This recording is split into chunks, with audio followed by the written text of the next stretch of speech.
good afternoon to you all, and thank you for watching us. You're welcome to this edition of the Citizens Chat Show, streaming on YouTube at Civic Space TV. My name is Judith Atim. Glad to have you with us. And this afternoon, we're diving into a story that's got Uganda buzzing.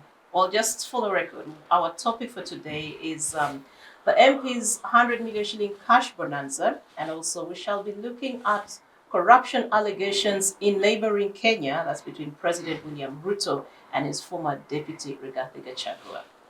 But just like I said, recent reports from the Daily Monitor allege that a significant number of members of parliament across party lines have received a 100 million shilling cash gift from President Yoweri Museveni. Well, is this a token of appreciation or something more? We shall be discussing this. And joining me on the show tonight from my immediate left is Dr. Sarah Bireete, Executive Director, Center for Constitutional Governance, who has been missing for 2 weeks, 3 weeks. I've been missing in action, and I miss this show. I'm glad to be back. The show misses you too. We are happy to have you, Dr. Bireete. And I'm also pleased to be joined by retired Major Awich Pollar, who is the Director for External Relations at the NRM. He's also an advocate of the High Court. Major, good afternoon. Thank you so much. Greeting to our viewers. Thank you. And last but not least is Mr. Joseph Ochieno, political commentator, UPC Ideologue. Always good to have you on the show, Joseph. It's always a pleasure to be here, especially when joined by my two colleagues, even if I'm struggling a little bit today. I can hear that. I hope you will carry on with the discussion. So this week, the Daily Monitor reported that a section of our MPs from the ruling NRM party, independents, and some opposition parties reportedly received 100 million shillings each from President Museveni as a cash gift.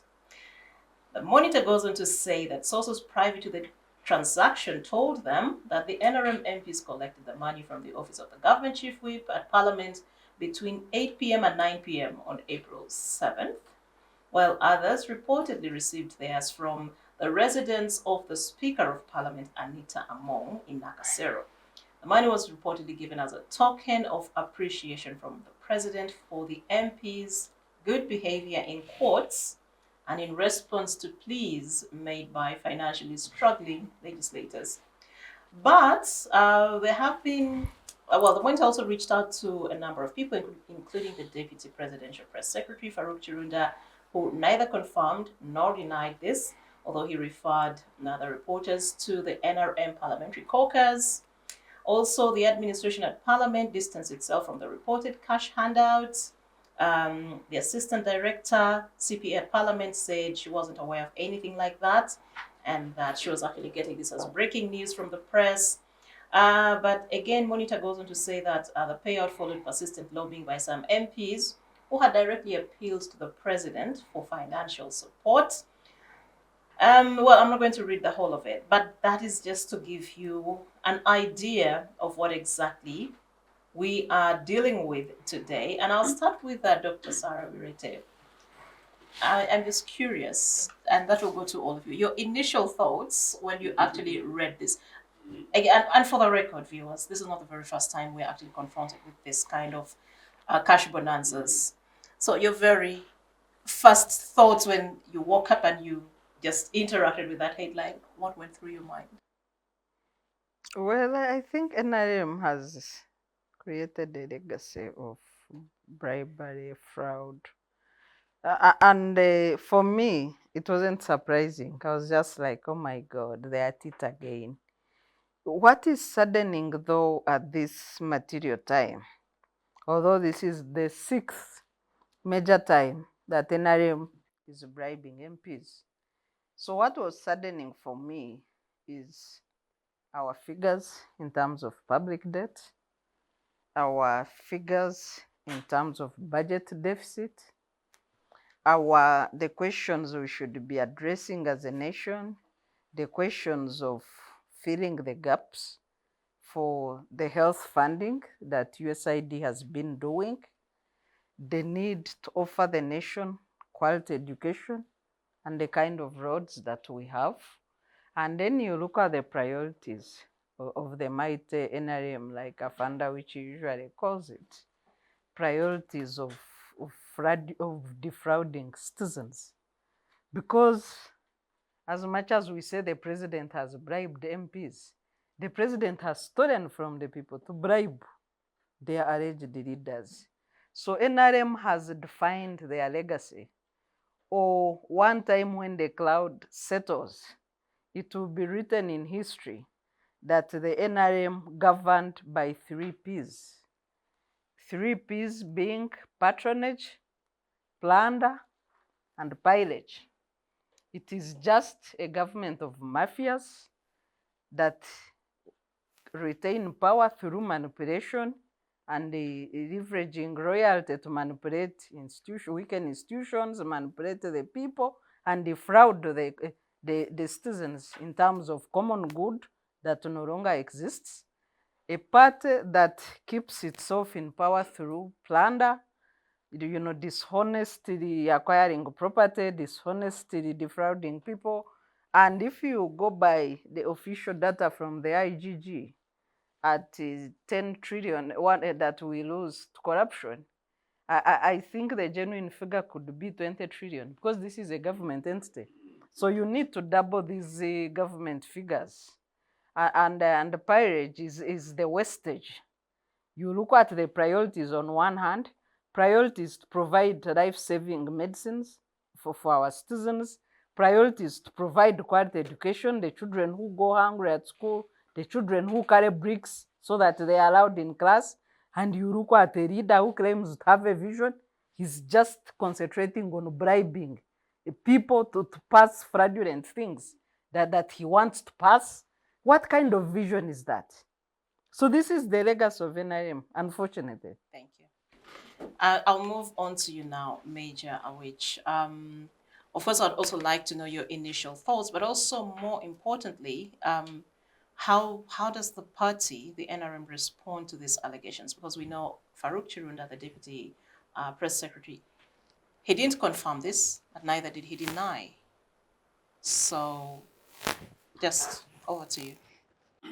Now, when this news came up, we initially got the news that it was money given to the caucus, NRM Parliamentary Caucus.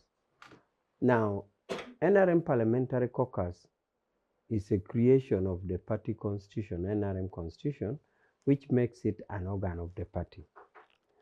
And just like you have the Women League, the Youth League, the Disability League, that is how the caucus falls.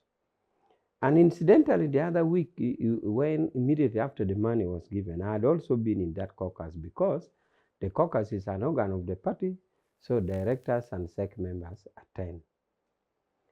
Now, we thought that if it was given in line with the caucus or from the party coffers, then we would have no problem with it. Because Article 14H of the Constitution provides that the national chairman shall do anything within his means for the betterment of the party. Therefore, if the national chairman had proceeded under Article 14H of the party constitution and saw it fit that the caucus members should get this money, that would be okay. And I mean, if they wish that even the directors who attend caucus get, that would be fine. So, if the party chairman had come under that provision, we would have seen it. Up to now, we don't know yet because that prerogative, Article 14H, is for the chairman. Now, if it isn't, if the money, because even up to now, the president has not made any pronouncement whether they gave the money or not. But if, for example, it came from the president, I would imagine that it comes from the funds of the discretionary or funds that is available to the president under the budget. The president has so many other operation funds that is given to State House. So I think he would have acted within this discretion, seeing the conditions of the status of the members of parliament, to support the members of parliament.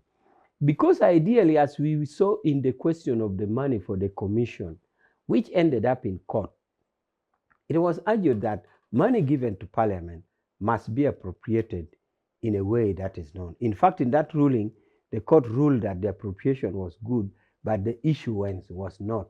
And that is why the court held the accounting officer personally liable.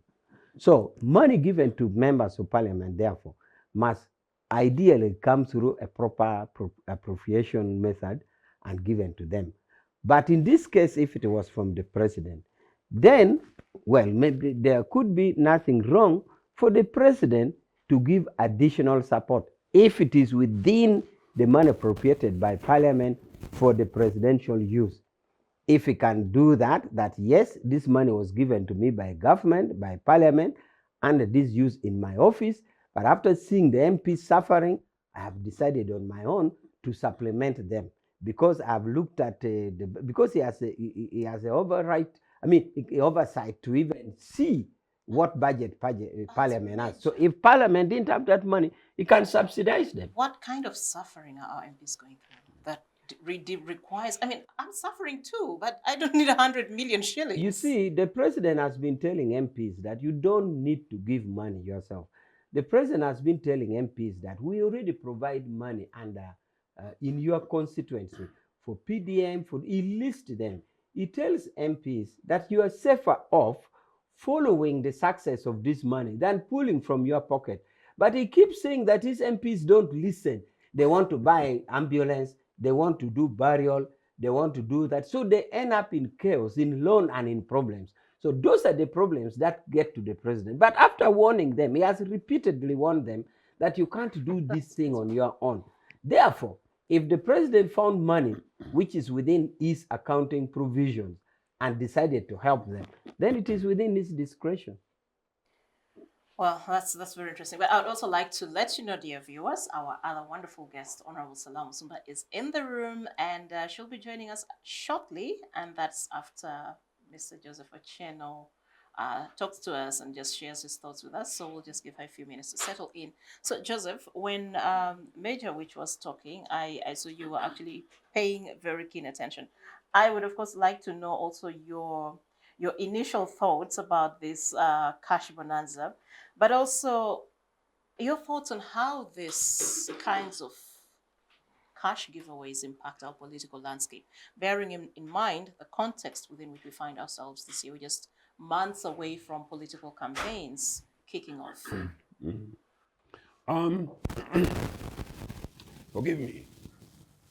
Comrade Awich has just confirmed that although my throat is not particularly good, I have every reason to try and make sure that I speak on behalf of the people of this country. Comrade Awich has just confirmed that Mr. Museveni is an extremely bad parent for this country. That Mr. Museveni is a parent whose job it is to continue feeding very terribly, badly behaved children who don't listen, whether they're in social media, on X, or even those in parliament. That you tell them to behave, you tell them to be prudent when it comes to spending their pocket money, but they go excess, and once in a while they go ahead and steal from other colleagues within the same dormitories, and once in a while they even extend the other dormitories to other classrooms and they still steal. That's unacceptable. But that said, today, the 11th of April, happens to be the day that in 1979, this country was liberated from the reign of Idi Amin. And at the time, we thought that we were fighting tyranny. And as Sarah was describing this regime and the context within which it operates, we thought that April the 11th, this day would be a new day for us to celebrate a new Uganda. That April day, the commander who announced the liberation of this country from Idi Amin was David Oyedepo, whose name many people like to malign, but who goes into the history as the best soldier this country has had since independence. But beyond that, it is also that April the 11th was the nearest when this country, broadly across this country and across the political divide, there was a reasonable consensus that included Mr. Museveni and everybody else, that all of us fought and wanted to consider ourselves as national liberators. Unfortunately, this seems to be forgotten. I'll be surprised, Comrade Ruchi will tell us if there is any national celebration today. Mr. Museveni was actually the vice chairman of the Uganda National Liberation Front, and in fact, he went to become the Minister of Defense, so critical position in this, how we pick and choose liberation for our countries. But why I contextualize this in history and for the record is how we've forgotten critical national liberation and so therefore the mission for national liberation. I want to tell you that as I was coming to the studios, I've had to go via pharmacies to pay a huge amount of money, basically to mitigate my own mini health. But as it were, good enough I can afford. But part of my voice was lost because I was talking upcountry hugely into various places, including at a funeral last weekend of the first cabinet minister from Bugisu, who was the Minister for Public Service and Cabinet Affairs in Obote 1. And you know, at the time, how efficient these guys were in mobilizing and utilizing national resources, which was limited at the time, Sarah, but how they used those limited national resources as our national heroes to provide every key aspect of our national economies. These guys would not have managed to do so if they used and abused our national coffers, including bribing legislators. But I also want to tell you that I attended the second of the 3 barriers that I attended in the last 5 days. One of them was for a baby who was 6-year-old from Mahanga Primary School.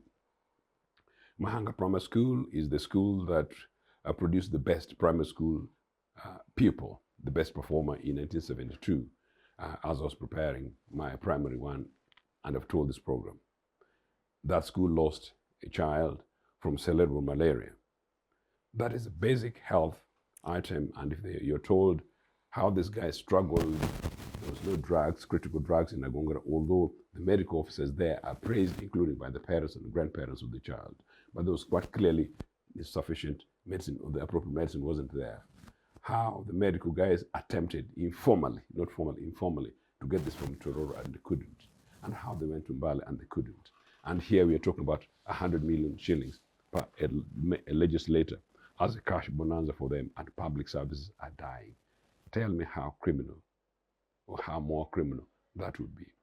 I think Ugandans need to wake up and realize that after 40 years of NRM, Mr. Museveni has really reached the teeth of it, and at the moment it's a matter of despair. I think Ugandans need to take this matter up to their hands and look, mobilize and organize, and Uganda's democratic opposition ought to be able to do more. I know I'm struggling a little bit with my voice and perhaps focus. If it was possible, we needed to be able to mobilize as a country, including members of NRM, and I hope Comrade Awich and his colleagues are able to join us, that possibly this is the nearest one of those things that we could mobilize around and make sure that, well, if possible, we impeach Mr. Museveni on how he uses and abuses our resources. But most critically, Impeaching Museveni? Yes. I'm not with you. Most critically, Judith, I think this should be an opportunity for us to mobilize and organize, and I'm going to ask the legislators, including some of these incompetent ones across the country, any legislator who picks this 100 million Uganda shillings should explain to the constituents and the citizens of this country, and we should then make sure that we're able to use this as an election matter going through the election, because the season that we're trying to talk about, it's unacceptable. And as I said, I am coming from Bukedi to Bugisu via Busoga, and I see the excess of poverty, up and including the struggles in traffic and the struggles in the bad roads on my way to the studios. Completely unacceptable. Thank you, Mr. Joseph Ochieno. We will just take a little bit of a break to just allow Honorable Musumba join us, and we'll hear from her. Digital rights are those human rights and legal rights that allow individuals to access, use, create and publish digital media, or to access and use computers, other electronic devices and telecommunication networks. Digital rights include a right to freedom of expression, information and communication through technology, a right to privacy and data protection, a right to credit for personal works, a right to universal and equal digital access, a right to identity, a right to anonymity, a right to be forgotten, and a right for protection of minors, among others. The state's digital rights are frequently violated through various unfair actions, for example, blockage of websites and social networks, theft of credentials, unauthorized use of people's data for personal gain, privacy intrusion, online censorship, arrests and intimidation of online users, internet blockages, and the proliferation of laws and regulations that undermine the potential of technology to drive social, economic, and political development worldwide. It is hence every citizen's responsibility to respect rights of other digital users and to speak out or report to the responsible parties when one's rights are violated. Welcome back, and we're still continuing with our discussion on on Museveni's cash bonanza in a highly indebted Uganda. And later on, we shall move to neighboring Kenya, where we shall look at the Ruto Gachagua corruption outbursts over there. But now let me take the pleasure to welcome officially Honorable Salamu Musumba, who is a seasoned politician, but also a regular on this show. Good afternoon, Honorable. Yes, good afternoon, Judith. Good to have you. Thank you. And I'm just, before you came over here, you were following our discussions off camera. And I think you paid attention, you listened to what your colleagues were saying. I just wanted, at first, initial thoughts and reactions about this cash giveaway to our members of parliament, when we are clearly, as a country, struggling in so many fronts, in our healthcare, in our education sector, even in terms of infrastructure and so many other areas, food security, climate change. People's cars are actually being washed away by floods and their houses and so on. And this is coming at a time that as citizens we are grappling with all these problems. What comes to your mind? Well, thank you. As we begin to discuss this, I think we take full note that now Parliament and governance is transactional. The character has shifted to transactional governance instead of service delivery. We also need to take note that the insensitivity of the leadership is really obscene, to the point that as a nation we are numb. You cease to understand the kind of political thuggery that is happily being made official. Our colleague from the NRM has just confirmed that it's the discretion of the president to dish out money and turn every MP into a parish. Every MP now is a parish. So we have 500 parishes happily running a parish development model with 100 million onto themselves. It's really sad that you have a nation that's bleeding in the majority of places, and that there's outright impunity. I see some kind of scheming, of wanting to level out corruption. You could also call it the award, the service award. It could also look like a service award of 100 million to every member. But whichever way you turn it, it's really criminality at its highest. Because when a budget is set out and approved, it's not a blanket approval. It is money that has been allocated on vote numbers, and it is meant to work and achieve the objectives of that budget within that period. So where in the budget line do you find 100 million to every member of parliament? And when did appropriation shift? Because it still has to come back and be approved. So what Polly is telling the country is wrong. And if that's how they are running their party, it is also very, very absurd. There is no slush fund that is allocated to the president. We worked so hard to make it available in the budget as slush fund for the president to allow them do that, and they said no, they didn't need it. Now, if it's under the cover of classified expenditure, that is also robbery. Because what is classified about being a member of parliament and being called honorable, an honorable thief, an honorable thug, an honorable looter? I mean, it is too shameful for us even to describe it using English. We should go back to our different vernaculars and call it by its name. So, hearing from the panelists, I think it has been described as a country that is startled as to which kind of president is this that we have finally churned out, and which kind of parliament is this that is so shameless. And yes, I'd like to call on to the citizens and the electorate to really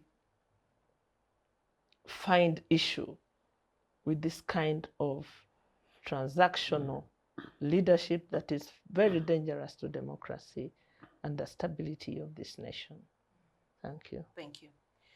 So the next round of question would be, of course, the timing of this cash giveaway. And already looking at the commentaries we're seeing in the media, there are concerns that, look, why is this cash giveaway coming at a time when Parliament is set to debate the UPDF Amendment Act and so on? Does this raise suspicion to you? Do you think this could also be coming, this cash handout is also probably intended to also sway No, MPs it's a payment. They have asked, they said, listen, you didn't pay us for the coffee bill, and you haven't also paid us. If you want us to give you the general court martial, please don't discuss with us. We shall discuss with Chiriowa Chiwanuka.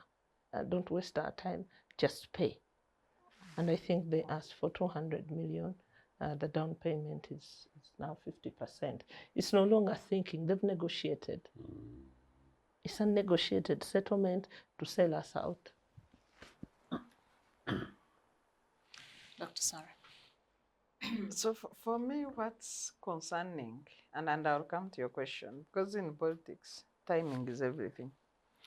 But what's concerning to me is President Museveni, who claims to be the only one-eyed man amongst the blind in the whole of 45 million population. He's the only one who can see.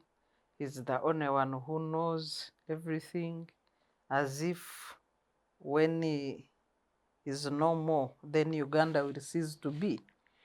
But be as it may, and going back to the submission of Awich Pollar, that the party chairman under Article 14H of their party constitution can facilitate the caucus. You know, as he was talking, I was like, okay, but if this is a serious party, then that facilitation would come from the party treasurer. Because where else does this money come from?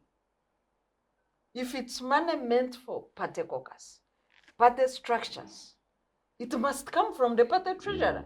So if you create a room that the chairman can do anything in his means to facilitate the party, then you are only confirming to the citizens that you as a party have created an open routing way for your chairman to raid taxpayers' money to run party functions. You would have been the first ones to know if this was a party organ function. If you say then the president can raid the treasury to facilitate the party, you are only confirming what many citizens have been suspecting and thinking, that indeed you just raid the treasury for your partisan party work. And on your submission too, say that the president has discretion. Discretion to use taxpayers' money for partisan work? That is also fraud.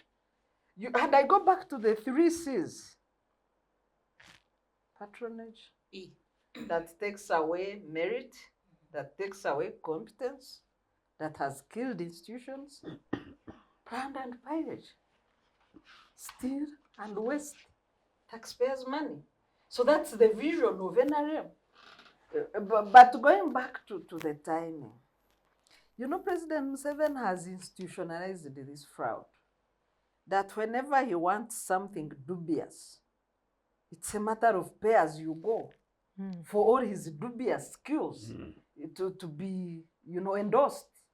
First was the lifting of term limits, where the 5 million bribe started. If we convert to the current value from 2005, I think that would be around 50 million in today's currency, because I think the shilling really. The 5 million. Yeah, then. It turned out, I think it was $3,000 equivalent then. Yes. Yeah. Okay. So that's around 15 million. Yeah. About there. That was the first official bribe of the president to undermine parliament and pay for his dubious schemes to be endorsed. The second remarkable time is the lifting of age limit, where 29 million was paid.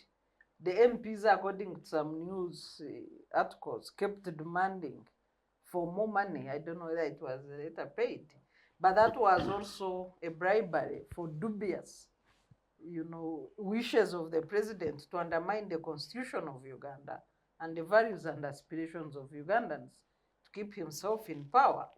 So I think from the 2 examples that he could even pay his way to destroy the constitution, then he mastered the fraud stroke of getting MPs to enact whichever dubious and evil agenda that he harbors as a person. His current obsession is the military court, trial of civilians in military courts. He expressed his anger to the ruling of the Supreme Court, both in written form and verbally, that he was angry with the Supreme Court, that judges cannot rule Uganda, that the people will resolve this, only for him to resort to his dubious ways of buying off, of course, also the dubious MPs. Because for anybody, you know, the act of, the crime of bribery involves 2 sides, the giver and the receiver. So NRM has a dubious chairman, but also dubious MPs that are destroying the nation. And this is the trajectory that they've, you know, they've demonstrated, especially for the 73% young people that are between 18 and, you know, 30 years and below, have been born, having been born under President Museveni, who has been 40 years in power. And you have all this population that have only watched this dubious leader with a dubious party, with a dubious caucus, And a dubious agenda. and a dubious agenda that has destroyed the constitutionalism in this country. Very unfortunate. Thank you. Major, it's your opportunity to respond to Dr. Sarah. I see you're prepared. Yes, so many things. I'll mention a few. First of all, there is this repeated diction, the choice of words that I have confirmed, I've confirmed, I've confirmed. If somebody picked up this show from the middle, they would really be misled into believing I have confirmed something. What I've said here is that when the news first came and we heard about it in the dimension of caucus, I said under the party constitution, if the money was given to caucus, because opposition are now signing that they never got the money. I think so far 30 also have signed. So if it came out that the money was given to caucus, I was saying under Article 14H, the chairman, our party constitution gives him the discretion to do anything good for the betterment of the party. So it would be right to give the caucus member that amount of money. And therefore, You have seen, like recently, when the appointment of commissioners, the Honorable Kinobe, Omach Jachan, and others. Now, it is part of those Article 14H that the president exercises to say, I think it is good to appoint more commissioners. To expand the commission. Yes, expand even when it is not provided for in the constitution. So those are the powers I'm saying you could use. If it turns out that the opposition are saying we have not got the money was for caucus people. Now, about the money being kept by the chairman, that 14H still gives. If the party chairman, for example, we have friends who give us money, like in the past, you know, the party has challenges Gaddafi can say, get this, or even Nelson Mandela or anybody.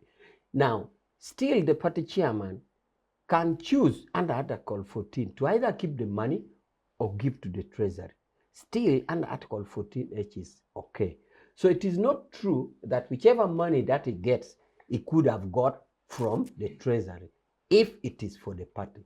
Now, I left that line there. The other line I'm saying now is... But you also know that the Political Parties and Organizations Act limits the amount of money that you can receive.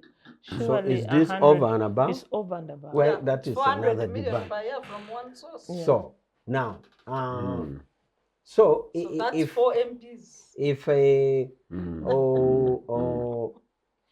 if the money was from government, I still said, Honorable Musumba says that she's very sure of all the votes, including classified. There's no such a money available to the president. I don't think so. It would be maybe the budget appropriators to tell us, or the auditors, but all I know is that the president, through legitimate budgeting, has a lot of money. And that legitimate budgeting and appropriated to him, I still believe that he can decide to subsidize parliament or anybody for that case. You have seen there was a time when there was a bill, accumulated bill of presidential pledges to billions of shillings. And that was legitimate, that it should be cleared, and many have been cleared. So if pledges alone can go to billions, to any individual, to churches, to whatever, and that is still legitimate, what would not be legitimate by him in his discretion to say, I have this money, I'm giving the MPs. That is, so about the confirmation, I don't know what I have confirmed about that, but that is what I've said and I believe in it. Now, about future bills,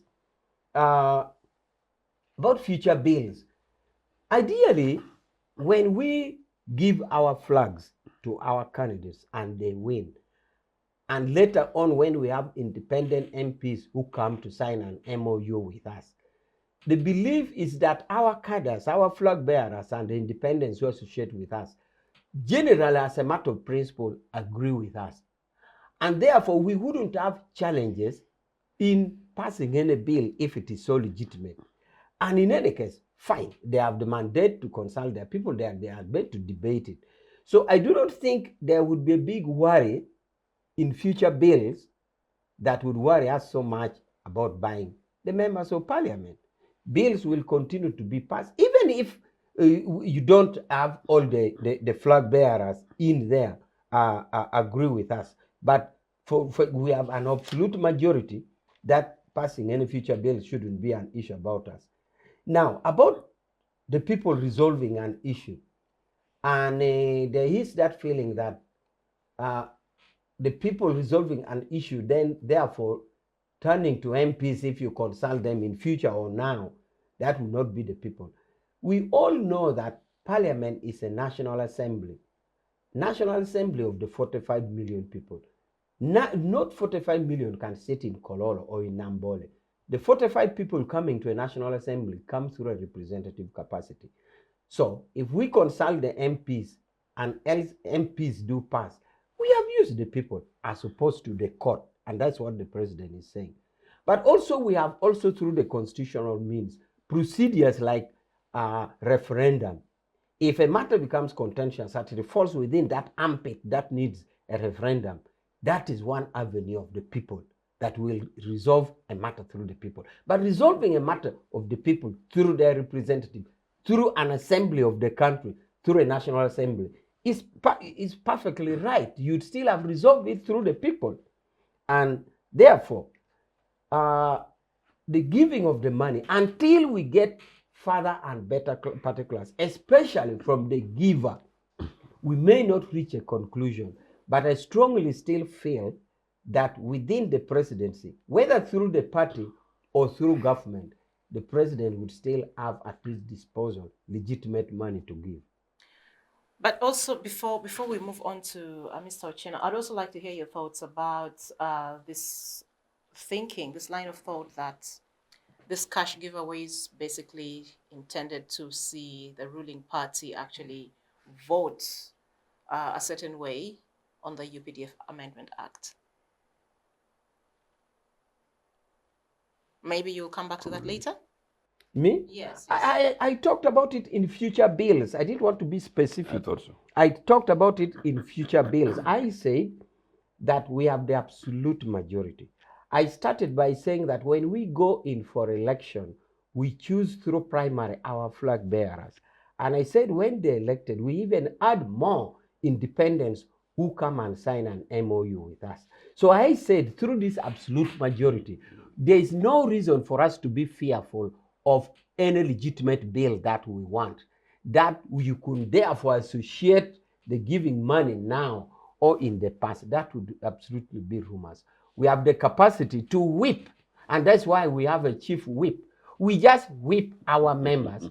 Whip in quotes, in this case, whip meaning not getting kiboko and beating, but the whip in this case means the party leader through its structures, not financial. Yeah. The party, whipping. no, the party through its structures, we call them in appropriate place. Sometimes we have sat in Kololo airstrip as a caucus, many times. Sometimes we sit in Entebbe as a caucus. Now, when we sit in caucus, a thorough debate is given.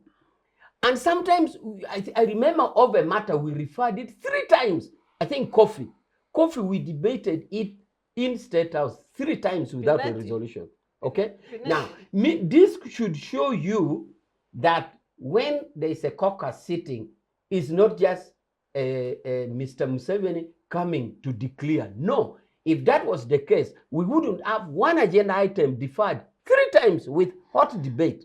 So matters will always be debated in caucus, whether it is in Kololo airstrip or it is in Entebbe State House, wherever the president's security warrants it. Or in Plot 10 Chadon. Or then that matter, once it is resolved, even those who disagree, you now have to tell the party position, because that is democracy. We definitely have members, even in caucus, who disagree vehemently.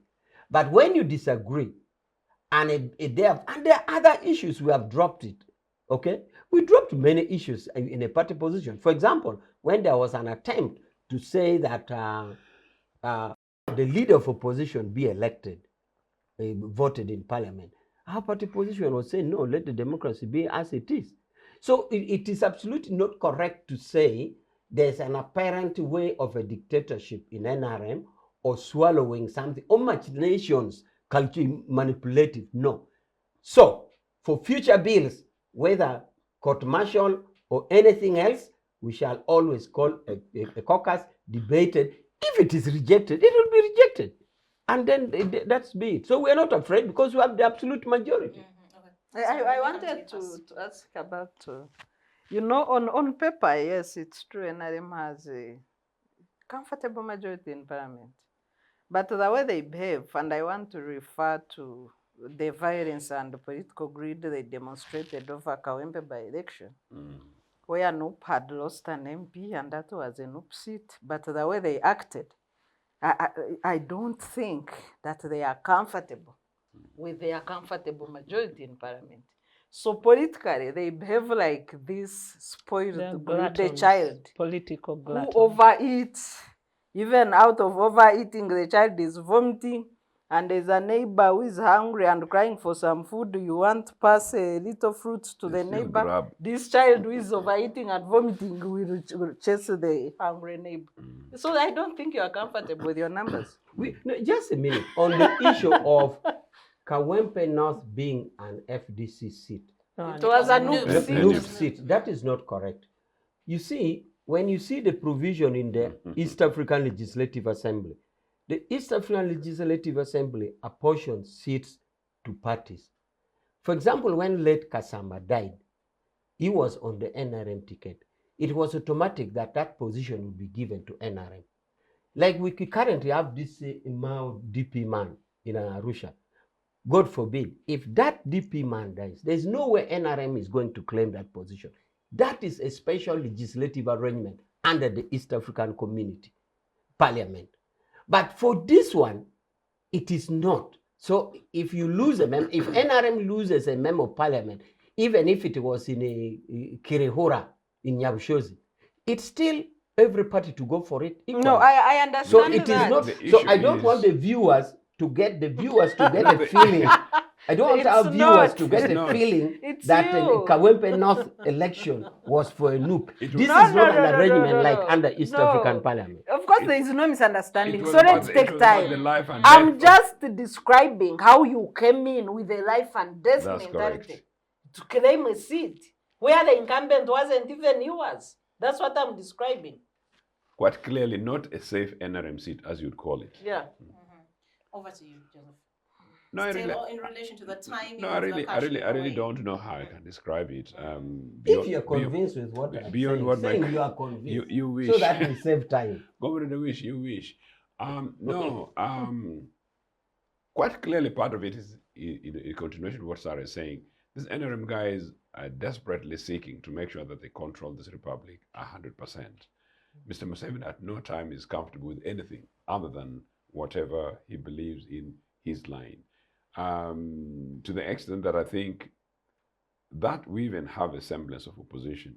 If Mr. Museveni could have his way, as I said, he would make sure that everybody's yes sir to himself, yes sir to his family, yes sir to his extended friends, and yes sir to his political organization. We know that is the reality of the whole thing. So this guy is bad and is so terrible that you would not associate him with democracy. Of course, Comrade Awich represents the supposed political and quote democratic wing at Chandon Road. And in many cases, what the Comrade Awich is representing in Chandon Road is really not in tune with what Mr. Museveni would think about and dream of either in a state house or somewhere anywhere else in Rajtura. Quite clearly, it is in part also could be suggested about the timing, about the coming elections, that this guy wants to consolidate his power amongst his NRA, yes, men and women. Number two, we also saw what the Comrade Awiches did successfully for themselves, but we try and make sure that we break that.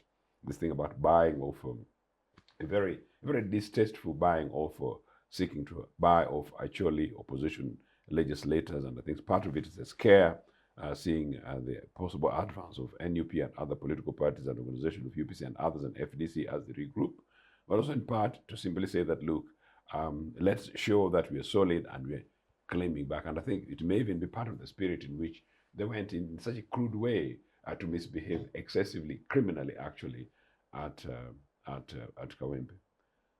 I don't know how anybody can explain and or seek to justify using the word legitimacy that Comrade Awich used 3 times. Whatever the processes, whatever the absence of illegality, it is simply not justified for a country which is indebted to the tune of nearly 100 trillion Uganda shillings.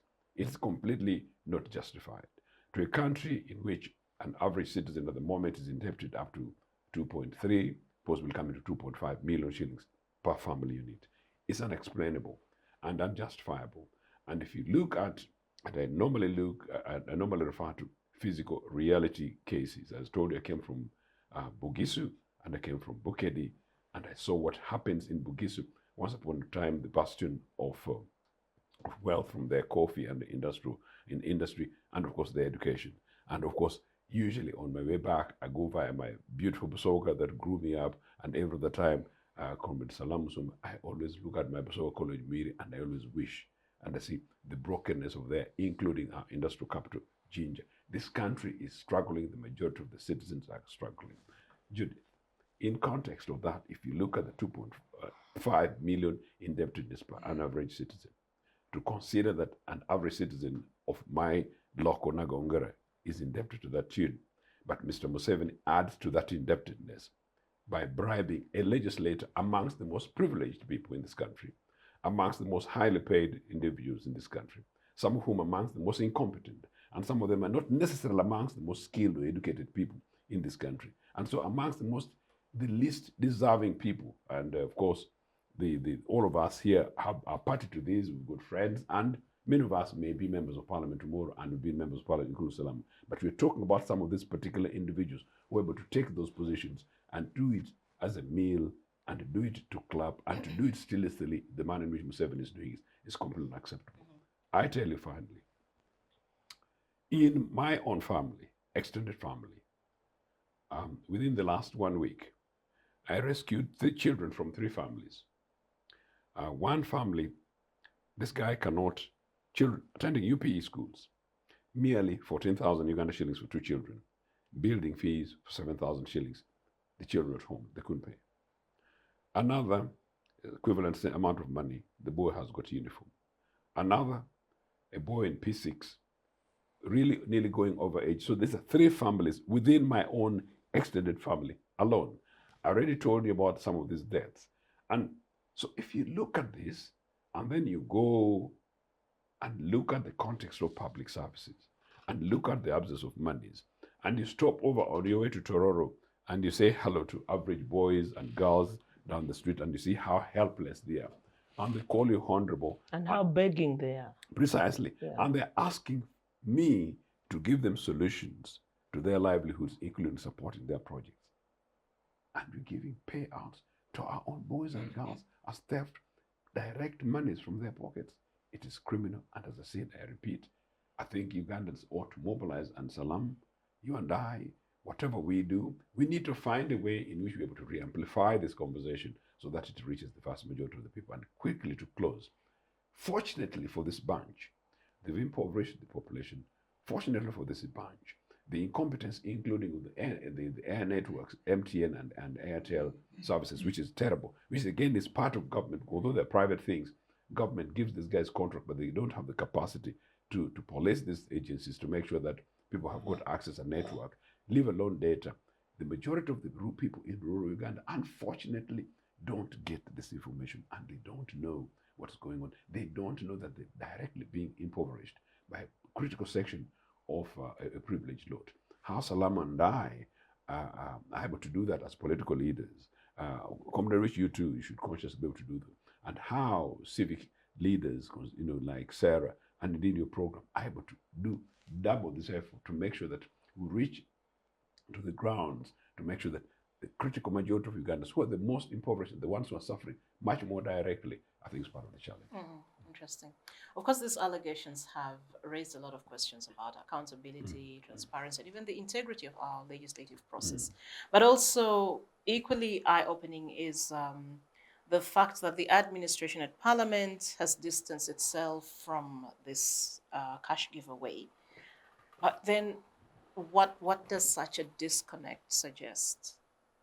I think in part it's impunity, but on the other, you can understand why some of these people got to do this. As I said, there's a state capture. I mean, this is Mr. Museveni and this project.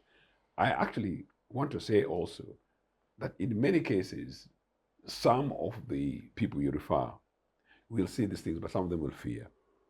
Some of these people will see this, but they see it as part of opportunity. Let's also pick what we could pick, meaning some of those outside the legislators. And some of these legislators not justifying this theft.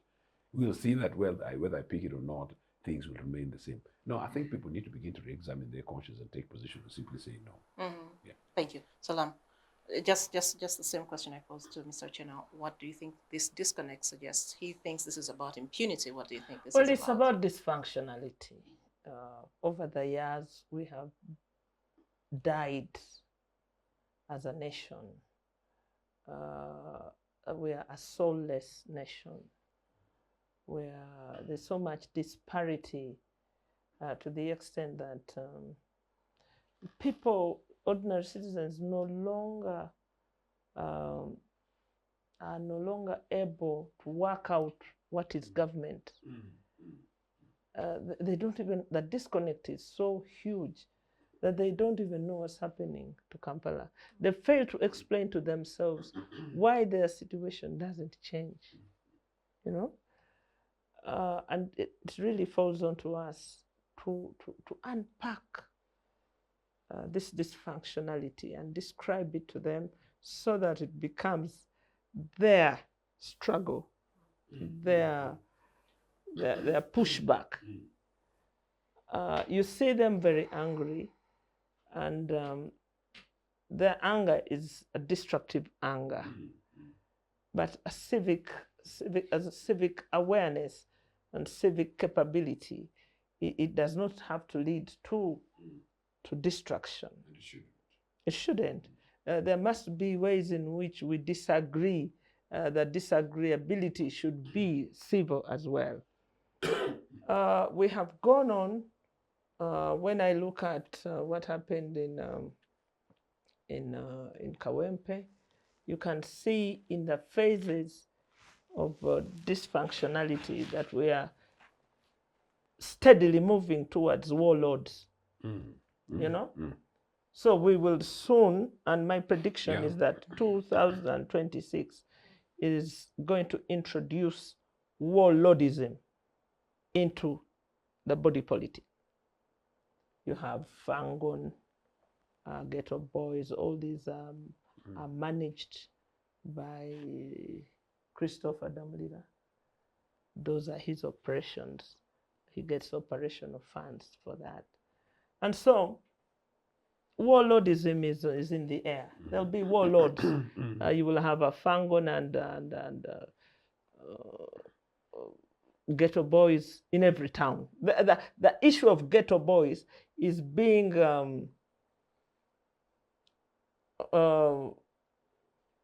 sweetened to the that people don't see what the ghetto, the meaning, indignity of being referred to as a ghetto boy, you know, the indignity. It has been, for lack of a proper English word, it has been glorified. Ghetto-ness has been glorified. And so every effort is to grow a ghetto brigade or create one for purposes of receiving operational funds from Damlira of the police. And so we are growing ghettoism across the nation. And that ghettoism is going to crystallize into organized crime and warlordism. The particular date will be 2026, February. If you don't mind, just to emphasize that point, notwithstanding everything else, again on my trip, I gave a lift to 2 university students, Bositama University students. These are both of them students of education. And in the course of the conversation, very brief conversation in my car, one, they were surprised that I was able to stop and give them a lift. And then 2, turns out that, of course, both of them are fee paying. Private students. No, of course, most of them are paying. Okay, you can call it private students, yes. And that's the point. It's a public university, but they're paying school fees. And they didn't know, of course, that's the point, Comrade Awich. They didn't know that university education was ever universally free, number 1. But 2, they're students of education. And I told them that, unfortunately, which they agree, both of the students, after graduating, struggling with fees by their parents, some of them selling land. 3 weeks ago, again, I was somewhere in the East where I met a teacher of 13 years of experience. She has never gone on to education, in the payroll. And her mother had a very bad experience, Sarah, where both of her parents, the mother sold a plot of land in an emerging township, 4 million shillings, to bribe somebody for the Teaching Service Commission, and they still lost out. Now, in the course of that conversation, the reality is this, that we need to do a lot more to re-energize these mainstream young people in terms of taking ownership, political ownership and awareness. But number 2, I also had breakfast at Kampala on Thursday morning with a young, fantastic, successful medical doctor in town. And she told me, and I'm saying it for this program, she told me that the more we have this conversation, the more she actually appreciates the essence and import of you middle classes of Kampala, Sarah, being much more interested and taking responsibility. A medical doctor of possibly 10 to 15 years, you're rather successful, maybe you only have a clinic or something like that, you can afford to take your children to school, and you don't know that this abuse, rape, and pillage of our monies affects you directly. The good thing is that out of these conversations, and many others say, look, we need to get slightly much more involved. Getting involved does not mean you must become actively political to take an elective position. That is not what it is. Taking ownership of our country means all Ugandans must take responsibility and ownership of everything else, including making sure that we put a stop to this national destruction of our country. And if you may say so, like Comrade Awich and I would say sometimes in other conversations, we are grandparents. We have grandchildren who want a future for them. But in any case, some of the things that we see some people doing, including on national television and publications, they're not the kind of things that we want to teach our grandchildren. I wanted to take, have you ever heard of this term, Okadibongs? The Okadibongs are in Teso. These are young men who have overrun every function, and they take charge in the night. They overrun any function, a burial, a marriage ceremony, or even a visitation, and they take over the food. And on their way back home, they rape any female they find on the way, in spite of older age. Old, young, babies, what? So the phenomenon of warlordism is not far. I want you to take interest in this Okadibongs in Teso. It is a flammable group. It is a weaponized group already, and it is because society has thrown out many from the mainstream. And when you come to Busoga, you will find our young boys and know that Basogas love boys as heirs and what. And the heirs of Busoga, the majority are cutting sugarcane. And also they're taking on the substances, and that they have raped all their sisters in the neighborhood and gang raping. So these social phenomena that will come into life during elections, they'll be weaponized, and so be sure there'll be gangs ready for use, because they're already set for the gutters. So That's our interesting. politics is a mafia enterprise. Yes, it's now a mafia enterprise, because I see most of the people, they will tell you that we were going to pick Kisenyi boys. Everybody knows where to pick them, then Kisenyi. Or are you going to get the ones of Kamonsha? And they know each other. So the issue of warlords is not far-fetched. That's very interesting, because I didn't know Teso was grappling with a similar Or thing. Because Kadibongs. Acholi is having the same. I think we call them Agu. They are those kids. They're actually gangs. Some as young as short, tiny kids. I think 12, 9-year-olds are very, very violent. Very violent.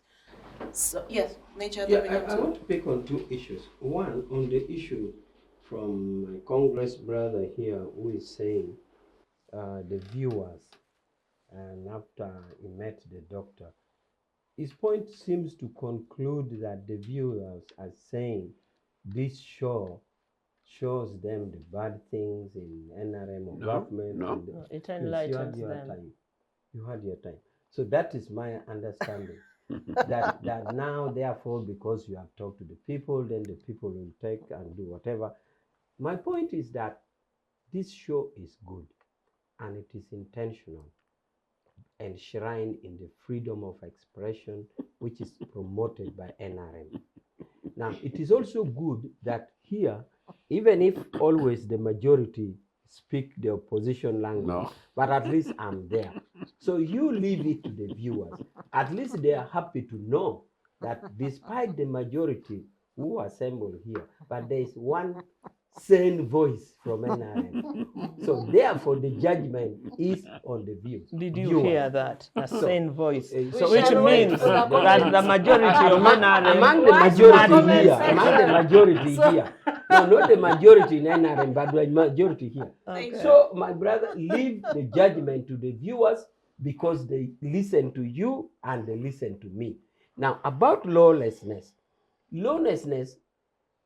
attempts by government is there to do poverty eradication or poverty reduction through through youth enterprises. So much intervention is out there in terms of money to reduce or to even empower the youth in a ability to get money. Now, whatever you do, even in New York, you still have this kind of phenomenon of illegal boys.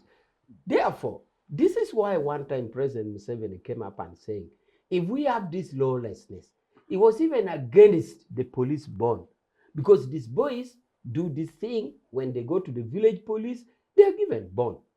But that the state intervention through the police denial of bond or prosecution is at the last end. The beginning side is the interventions by government to empower them economically. But no matter how much you empower them, there will be such a situation. Therefore, the lawlessness that you're talking about is visualized by government, and that's why recently Museveni will say, don't give them bond. But you don't only talk of giving them bond without you're missing intervention. the point. You're missing which the is there. point. You see, when a society gets damaged, there are cohorts of society, sections of society that drop out. They are not criminals initially. They're just coping with a situation that you've thrown at them. And so before you get to the bail and all these things, you must treat the social malaise, the social illnesses that Yes. you have created. That's why I'm talking You about have created interventions. through corruption, through exclusion, through theft, and through stealing votes. All these, when they mature and crystallize, you get a dysfunctional society that has been brought about by a dysfunctional government. Thank you. Let me hear from Dr. Sarah Joseph, then I'll come back to you. Okay, sure. Yeah. She's been quiet for quite a while. I was still the same question. You know, the disconnect between what Parliament says and the reports we're actually seeing coming up about these cash giveaways. What does it suggest? I was just hearing thoughts: impunity, dysfunction. Actually, the people are very alert. And I want to just take two examples of Museveni's bribery bonanza. One is the term limits. The 317 MPs who voted to lift term limits after pocketing the 5 million, 80% of them didn't return. So Parliament has a way of punishing these greedy MPs, greedy and dubious MPs who pocket money. We are just waiting for the names of the people who have collected this money. I can assure you, we shall come back after elections on this show, and 90% of them will have lost elections. So the same happened with those who pocketed money for removal of age limit. 90%, including Simeon Subuga, the movers of the motion, Honorable Magezi, scanned the ground in Bushenya and he ran away. He saw he stood no chance. People are watching these people and they are going to punish them. But also, it's very unfortunate that we have the caliber of MPs like the ones we have today. Of course, the degeneration comes from the party. You can see how this was a party conversation. We are broke, we are what? So if the most highly paid public servants of this country, I'm sure they earn more than the directors at the secretariat. Do MPs earn more than directors? Not sure. No, they earn the same. They earn the same because you move.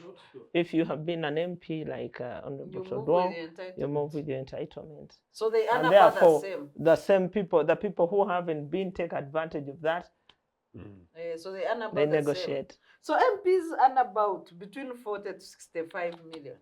A lot of money. Yes, per month. A lot of money. So then why would they be broke. broke or regarded as the poorest, the most suffering. vulnerable, the suffering. Also, it shows you the intention of the president, because he knows that they are the most highly paid. Whether they share money with their constituencies, so what? Even if they shared 50% of that money, whatever would remain would still be enough, unless they are really reckless people. Otherwise, what do they do with the money? So you find the president. Me, my biggest problem is the giver. First of all, whose money? He has always told us he earns 3 million, which he gives to Janet. He doesn't even check where it is. And then he has his cows. So how many cows has he sold to raise 50 billion to bribe MPs? He steals taxpayers' money. He's giving it out in dubious things to people who are really not even needed. I wish he had put this fund to say the families now whose homes have been washed away by floods, this is a 50 billion fund. Let's resettle them. Everybody will be clapping. But look at the dubious way of running government. Not acceptable. Thank you. Joseph, and then we take Yeah, I just wanted to say this, that Comrade Awich maybe chose not to listen to me carefully.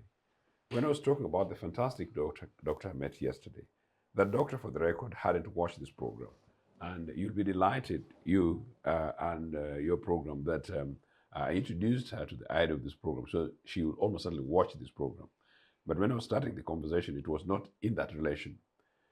I am saying that she simply said that in the course of our conversation, she recognizes the mess that this NRA regime of 40 years has created, and realized that she needs to up her game and to become civically involved in the national politics of our country, even if not in elected position. And I'm saying that is what people like her ought to do a lot more. And I'm saying that how, and I'm saying to Salamu, how do Salamu and I engage more of these people, many of these doctors, many of these lawyers, many of these accountants, many of these Kampala elites, who can afford to take their children to average schools beyond the UPE, and then they think it's business as usual. Many of these who read these headlines of billions and trillions of shillings, and maybe sometimes they forget it's actually their money. And many of these people who don't know that the 60 billion shillings, which has now, we are discussing at the moment, is money stolen by Mr. Museveni to give to very rich guys who should actually be impeaching him. Side by side with that, there are hundreds of people who've died. I told you that, as I said, I attended 3 funerals, and of the 3 funerals, 2 of them are almost directly victims who've been killed directly by the state. Mr. Museveni, you're absolutely responsible for the death of, including that child, the 6-year-old child who died simply because of absence of medical treatment in Nagongera out of cerebral malaria. You give 100 million shillings, and families on average in Nagongera, and Nagongera is not amongst the poorest. Nagongera used to be such a lovely town. And absolutely. When the trains were going to Nagongera, Nagongera was like you're going to Kampala in the times of Uganda Railways. Yes. Nagongera was a thriving area, and the people of Tororo were really proud of Nagongera. Can I tell you, Salamu, in that funeral, the class of the boy who died. Yeah, the class. Yes, attended, yes. Yes. And the head teacher and the deputy head teacher. Deputy head teacher was a junior person in my primary school. It was an extremely emotional thing. Extremely emotional thing.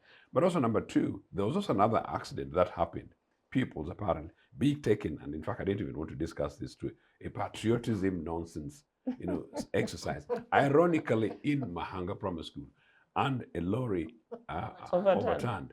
Now, it's a lorry carrying primary school kids going to an NRA indoctrination program, again in that primary school. And the families were struggling. I know one family that was talking about selling a goat in order to contribute to medical bills for their own child in this. Those children should be going in a bus, a school bus, or if not, an organized bus, which these are the things that have been killed by NRA. And if you want to talk about the root cause of these things, after 40 years of NRA, we are talking about gangism. Why did Museveni take us to the bush? Seriously, after 40 years. He brought We're the talking about bush to causes. the The country. guy brought the bush to our country, killed our rail networks. Actually, when I come via Busoga every other time, one of the things, particularly when I reach Magamaga, Salam, one of the things that taunts me is that snaky thing That, of the thing when it goes down the street. Jesus. And the smell of yours truly, 100% alcohol called Warazi, an entire village. It's good. Well, very sobering conversation here. It's time for us to take a break. And when we return, we'll look into our second topic, which is, of course, the situations in our eastern border in Kenya, to be specific. We shall be shifting our focus eastward, of course, to the turbulent political landscape there, and we'll be telling you why. That's after the break. Digital rights are those human rights and legal rights that allow individuals to access, use, create, and publish digital media or to access and use computers, other electronic devices, and telecommunication networks. Digital rights include a right to freedom of expression, information and communication through technology, a right to privacy and data protection, a right to credit for personal works, a right to universal and equal digital access, a right to identity, a right to anonymity, a right to be forgotten, and a right for protection of minors, among others. The state's digital rights are frequently violated through various unfair actions, for example, blockage of websites and social networks, theft of credentials, unauthorized use of people's data for personal gain, privacy intrusion, online censorship, arrests and intimidation of online users, internet blockages, and the proliferation of laws and regulations that undermine the potential of technology to drive social, economic, and political development worldwide. It is hence every citizen's responsibility to respect rights of other digital users and to speak out or report to the responsible parties when one's rights are violated. Welcome back from the break, and thank you for keeping it with us here on the Citizens Chat Show. My name is Judith Atim once again, and in the second part of the show, we're shifting focus eastward to the turbulent political landscape of Kenya, and we're dissecting Kenya's rifts, corruption, betrayal, and billions. Well, just so you know, a bitter feud has erupted between President William Ruto and his former deputy, Rigathi Gachagua, filled with explosive allegations of corruption and betrayal. And we'll be delving into these accusations, the implications, and what this means for the region. And here's just a bit of background to what we're discussing. I'll just take you back to the night of Monday, March 31st this year, when President William Ruto spoke at a joint media interview at the Sagana State Lodge. This was ahead of his week-long tour of Mount Kenya. In the media interview, he detailed the fallout with his former deputy, Gachagua, where he said that during his campaign for the presidency in 2022, Gachagua demanded 10 billion Kenya shillings. That's approximately $77 million. Okay? To help Ruto win the Mount Kenya vote, or else he would make Ruto a one-time president. But Gachagua has also given his side of the story. He has denied blackmailing Ruto by demanding the 10 billion Kenya shillings. Instead, he alleges that Ruto sent a senior government official as an emissary to offer him 2 billion shillings in exchange for his resignation, failure of which he would face ouster from office. So 2 billion Kenyan shillings is about 15 million point something dollars. And this is just one of several allegations of corruption that Gachagua has made against his former boss, Ruto. In his own words, and I'll quote, "The government of Kenya, led by the president, is a commercial government with everything driven by commercial interests. Everything is an enterprise and everything starts and stops with Ruto." He also goes ahead to say he is a deceptive man, and I went into it blindly, into politics blindly. That's what he said. A whole region was deceived by one person. Ruto is a master of deceit and is good at driving a narrative to suit his interests. That's Gachagua. I'll start with you, Dr. Bireete, again. The sheer scale of the allegations that we are reading between William Ruto and his former deputy.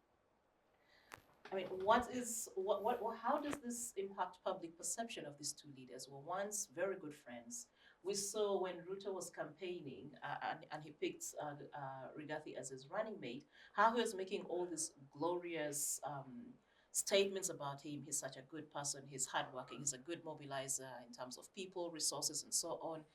And now we are seeing this revelations coming out. Well, I think tracing the roots of Ruto, as a youth activist, my first place of destination outside Uganda was Kenya. And the last term or years of Moi. So we got to know the likes of Bireete and what they were doing, and then the junior team under the Bireete generation, where the young Turks, and Ruto was among them. So Ruto joined politics generally on that dubious stand of doing that. A daredevil. Yes, that things, that a clearinghouse, a handler, to be able to rise through the ranks. He did well for himself on that front. But was he then good for the people? He ran a fantastic campaign, the Hustler Nation. I went to Kenya during those days of half COVID, after the lifting of travel regulations. I am usually, I work on the eastern horn of Africa. I'm like 2 times a month in Kenya. You'll be kidnapped. Yeah, but we are East Africans, we shall deal with our devils. Yeah, there's nowhere else to deal with them.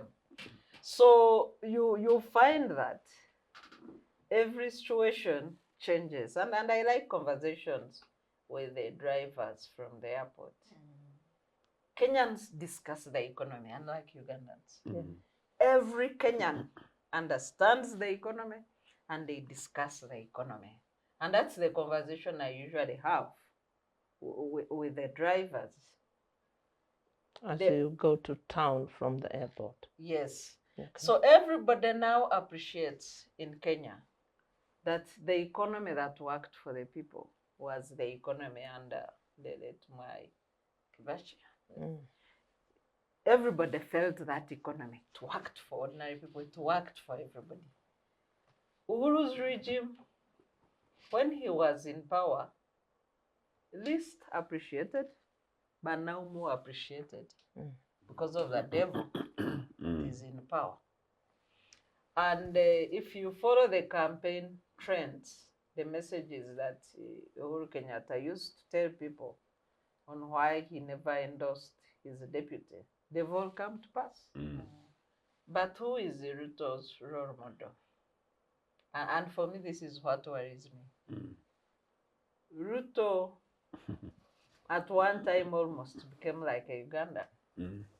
At the time, he was less active as a vice president in Kenya. He spent more time in Uganda, maybe more than Kenya, and picked all the bad habits of NRM. And now they've, made it official, made their affair official. I saw recently them signing an MOU, to the extent that he even picked the NRM color for his party in Nairobi. So, and that's why, the African people say, you must mind where you're tying your goat, because it will pick bad habits. Tell me your friends, and I tell you your character. So really, I think Ruto, the 2.5, 3 years of his leadership, Kenyans are in tears. The Gen Zs were the first to publicly demonstrate how unhappy they were. The finance bill for 2025 is being debated. And part of this uncomfortable but necessary conversation, Outbursts, has come out of that. So you have a situation where you know, the mafia.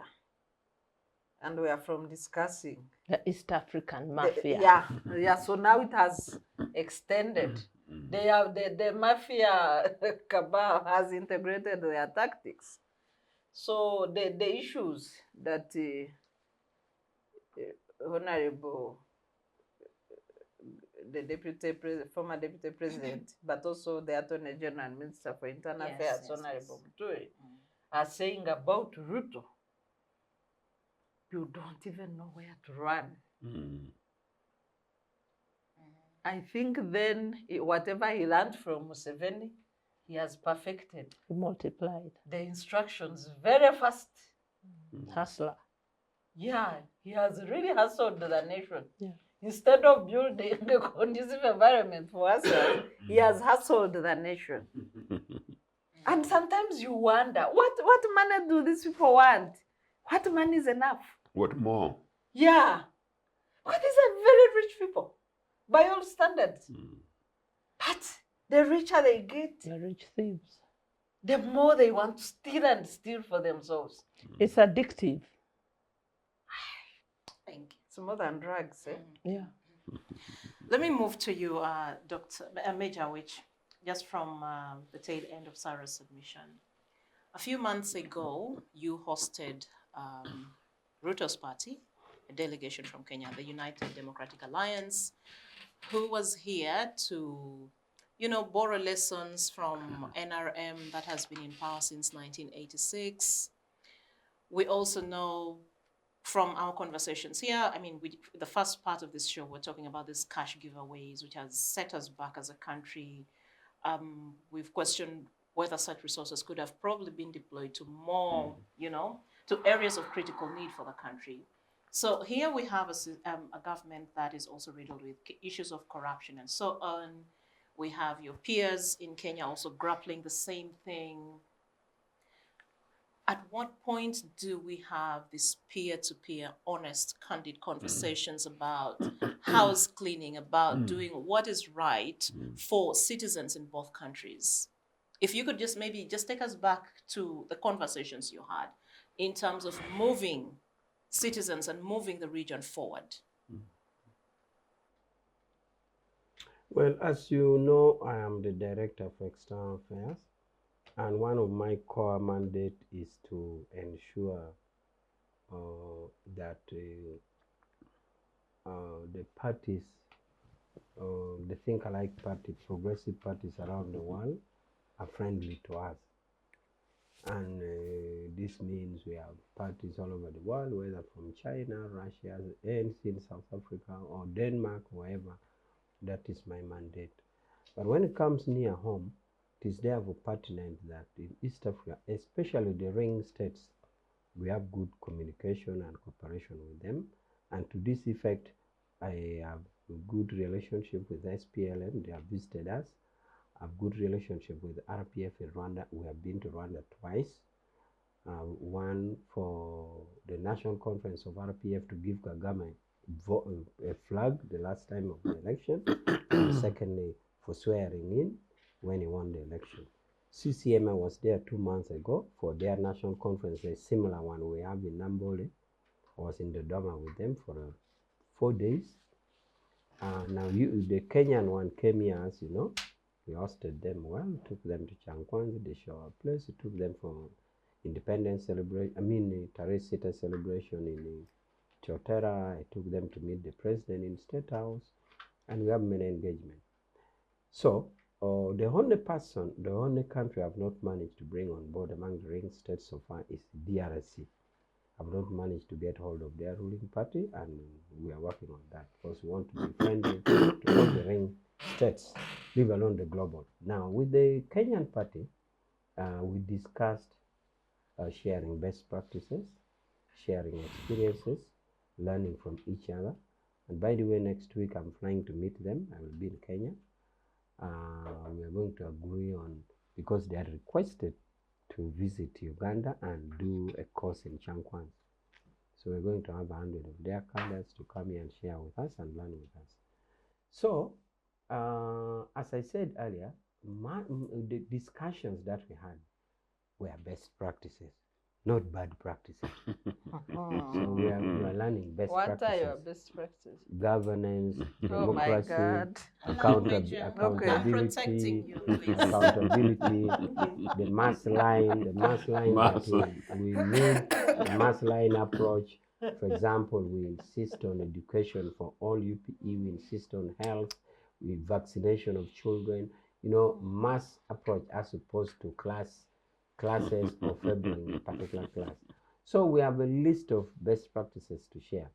So that is what we discussed, and they worked out, and when I took them to the president in State House, they said, we were taken to visit your place where you manufacture cadres, and we feel that when they look at their course content, because we showed them everything, they said, your place seems to churn out cadres who are Pan-Africanists, so we want to come and share. The president said, you come, I will sponsor you. So that is it. He will what? Now, I mean, sponsor. He actually asked and said, You see, what does it take? our money. He will what? Yes, we do this in international relations. For example, the president in specific term asked, what does it need in Chankwanzi? We told him food, beans and portion, accommodation is there. Does See, he that use is battery manageable. resources? That is but that is under international cooperation. We are You see? obligated to. So Again, another confirmation. no, that is not something bad, because that is budgeted for. But he asked in specific terms, what does it take to have these cadres here? We said it needs beans and portion, where accommodation is provided for. So it's small money. It's not any big money. And they will be there. Therefore, we have a lot of outstanding issues that we have to resolve, and we move together as a team. It shouldn't shock you, Honorable, because you're talking of money for portion and beans. So I wonder why it should. Anyway, I if have you people can, without that in my village. But remember, anyway, I think, Honorable, if you people can give PDM money per parish to one MP, I think for you it's nothing. yeah. So now, the current situation in Kenya, of course, is not healthy. I have also had a similar back and forth from the former vice president talking about the issue of South Sudan. You don't cite it in your example. That one was a video. I was going to refer I to hope that. the voice was not tampered with in this era of artificial intelligence. I hope it was his recording. He was also saying that the president had told him to invite the vice president of Sudan, who was involved in illegal bringing of gold and selling, and that vice president was under international sanction, and he didn't agree with it, and that was also another point of contention. Those are part of the allegation. But in all, it's not healthy for any accusation or any exchanges, especially in terms of corruption. Even the one in Uganda is bad enough for Kenya, or even one which was if it was to be in Tanzania or in Burundi, is bad enough. So, however, to whatever depth of truth it is, an accusation or exchanges in areas of corruption in our governance, in our leadership, among the leaders, is not a good thing. So we would wish Kenya, in their sovereignty, that they clear this, and that it turns out not to be true. And I don't know whatever method of resolution they have, whether it can be resolved in parliament through resolutions, or it is through courts of law, or it will be just a public outcry and haggling until it ends there, if it dies there. But whatever it is, for any country in the neighborhood, whether Burundi or Rwanda or South Sudan or what, this kind of accusation is not healthy for our governance, it's not healthy for our children, and for the, because people pick it as bad practice. Because even if it was not true, people come to believe it is true. And if it was true, it's even worse. Finally, on the Kenyan rift with the vice president, some of us were wondering at the time of their constitutional making. Kenyans, by the way, think that their constitution is so good, especially in areas of separation of power. That's what they thought, because the Kenyan constitution was made by Professor Kanyamba and Sempewa. You talk to any Kenyan, that Kenyan constitution was made by Ugandans, And it clearly tells you that a prophet is not believed in his own home city. Here we have our Sempewa, we have our Kanyamba, and we take them for granted. But in Kenya, they are heroes. They are the ones who made those constitution of Kenya, and they know them as heroes there. But now some of us, when we saw that constitution, especially when they clearly lifted from the America, the running mate thing, we said, really will it work? Because of for us here, this crudeness, where the president, I know each of us may have reservation about that, where the president have a right to appoint, it kind of keeps the country cohesive. But the other one, where you have had a running mate on his own right or our right, the presumption was that until the 5 years. But that is when you have a vice president like Ruto. Ruto had a rift with Kenyatta, but he managed to till the end. But if you have this one, then you can see that it poses a danger and a rift in the governance of the country. So some of us who had seen them took that dimension, lifting the American system here. We were saying, well, are they mature enough to do it? And today superimposing a system that the society is not ready for. Let's watch and see. And this is what we are seeing. So ours, we have ours where the president appoints, and we thought that in that system, it could not break the country in the middle. So I have issues with the lifting in the constitutional system. I don't know whether that was also a brainchild of Kanyehamba and Sempewa, or that was an issue with the Kenya. And remember, they've lifted the American system, including ministers are no longer called ministers. They are called secretary for this. And then, the governors, whatever they have. So some of us were wondering. So they have put that constitution to test. Let's wait and see how it happens. Just one point of maybe correction. You know, when President Kenyatta fell out with the President Ruto as his deputy, it was the magnanimity of President Kenyatta that saved the day. For President Ruto and how he's behaving with Gachagua and other ministers, it's his pettiness and bad leadership. So it's not Ruto who humbled himself under Kenyatta. It's Kenyatta who was magnanimous to ignore. Yeah, I also think so. I think that was what I thought, and Honorable was whispering the other way around, because we were discussing somewhere, we said, if Kenyatta would keep cool to Ruto till the end of the term, why wouldn't Ruto keep calm to this one till the end of the term?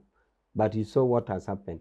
But that is a test. And constitution, like any other piece of law, when you pass it, you see it is perfect, it is good. But when you put it to test, you see the cracks.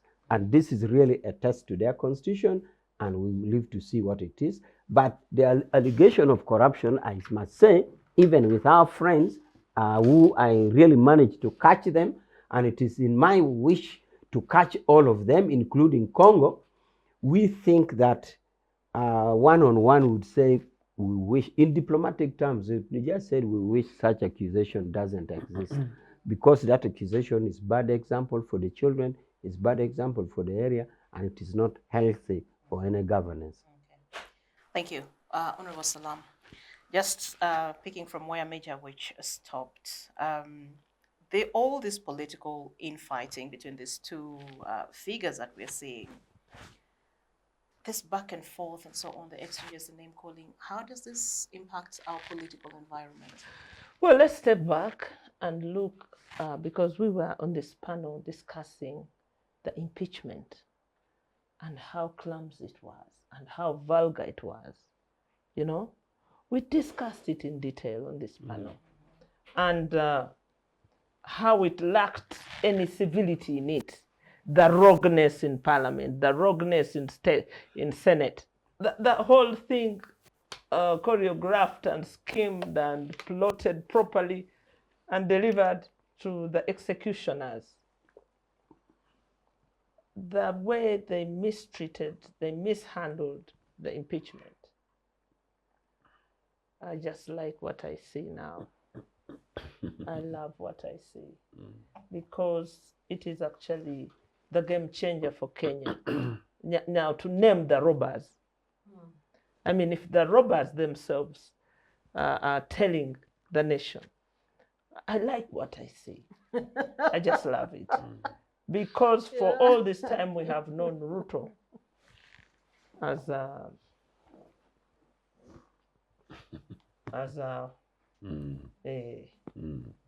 Good person. as a person who has been involved in all these underhand dealings, all these mega thefts in Kenya. It's an open secret. We all know. And during my time in Parliament, I did a bit of work in setting up their parliamentary commission. And so also on their public accounts committee. And it was the Uhurus that were the chairpersons of accounts committee. They were in the opposition. And so we have known them all along. And you can't tell me that they're wizards, they're the magicians that making money. They are robbers, daylight robbers. And everybody knows that on this continent. And so I am so happy that they call themselves out in public. I never liked that pair, Rigathi and Ruto. I didn't like that pair because I knew they were telling a lie to the nation. But also I didn't like the way Rigathi was treated. The procedure, I'm a procedures person. And the humiliation. I particularly never liked the way the speaker was so crude. And when I saw him cry out to the nation that they were falling apart, I tweeted back to him. I said, these are the fruits of what you did. Don't turn around. You are partly responsible for this mess because you are part of the scheme. What Rigathi says, I believe. I do believe because it is corroborated. I believe it. And you don't have to be a person of rocket science to know the mega theft in Kenya. You remember the one at the gold scandal? You know, they steal in tons. Tons as in tonnage. Full lorry. Full containers. If you remember the things we had, Ruto transferring money in containers to Uganda, and which forced President Uhuru to have a currency reform, and edged out the money that Ruto had stashed here. Half of it was in Ginger, in a warehouse, and having to talk to his colleague here to allow an extra day so that his money is exchanged properly. And as it turned out, Uhuru got to know that actually our person here was doing the bidding of Ruto. Too many things. These are thugs. These are thugs. Thugs. But I like the Kikuyu thief and the difference between a Kikuyu thief and a what? Kalenjin. A Kalenjin thief. And the Kalenjin thief steals for himself, and the Kikuyu thief steals for the public. He sets up enterprises and that. So they have agreed that the Kalenjin thief and the Kikuyu thief, they are choosing between two thieves. But I like the way Rigathi has taken it out as a man. At times I worry that they will tomboy him or they will do something, because even killing is on their menu. So the balance of terror, I love it. And it will be very good for Kenya. It is also very good for Uganda and for East Africa to know that don't pick your leaders from the street, from the gutters. That's what you get. Okay, thank you. Joseph, let me come to you. So watching both men speak with all this passion and anger towards each other, you clearly see the animosity runs deep. and it's mutual. Betrayal is bad, But my dear. also, we still remember 2007 very well. Looking at a country so diverse and yet so divided along ethnic and tribal lines, you already hear the undertones that shape, the conversations in Kenya. What does such animosity signify for the country, and perhaps even by extension for the region? Yeah, I can only deal quickly with the 2007. That ironically, because 2007 ended up at the ICC, Yeah.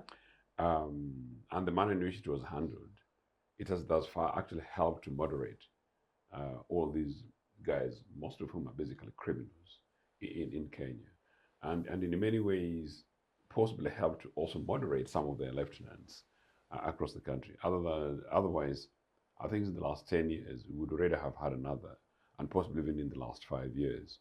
And that's one of the reasons why, while it's not over, because it's also true that these hatchet guys have actually done quite a few in the recent times, where it's very clear that some of the disappearances have been directly linked either to the state or parties from the other.